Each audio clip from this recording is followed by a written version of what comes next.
তোরে আমি একটা বুদ্ধি শেখাই দেই, তুই এটা কবি। কয় কি বুদ্ধি? কয় আজকে রাইতে যখন ঘুমানোর পরে শয়তান আসবো না, শয়তান রে কবি কি যে আগে স্বর্ণের বারটা দেও, তারপরে লো আমি মুতুম। কারণ শয়তান এসে আকাশে কইতাছে, কয় আকাশ মুতে কেনে, আধা কেজি স্বর্ণের বার দিমু। আর আকাশ আর মুতে না। কারণ কয় মুতোস না কে? কইতাছে, কয় তুমি আগে স্বর্ণের বার দেও, তারপরে আমি মুতুম। তুমি প্রতিদিন আমার হাতে এলো 2 নাম্বারই সোদা।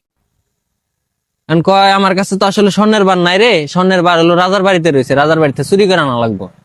কয় চলো তাহলে চুরি করে নিয়ে আহি। দুইজনে গেছে এই রাজার বাড়ি স্বর্ণের বার চুরি করবে। যাওয়ার পরে চুরি টুরি করছে, রাজাই হলো মনে করেন চেতন পেয়ে গেছে, রাজাই তো দেহ হালাইছে 2 হালারে।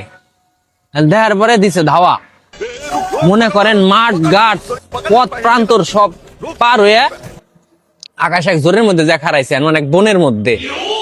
রাজাও পিছে পিছে এসে অনেক হারাইছে। আর আকাশ দিশা মিশা না পায় উঠছে গাছে, শয়তান হইলো নিচে।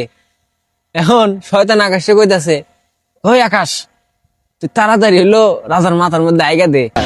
হ্যাঁ, এখন আকাশ দিছে হাইগে, কাম হয়ে গেছে। পরে সকালবেলা উঠছে ঘুমের থাকে, বুঝছেন, পরে দেহ হালাই লুঙ্গি মুঙ্গি মায় হালাইছে।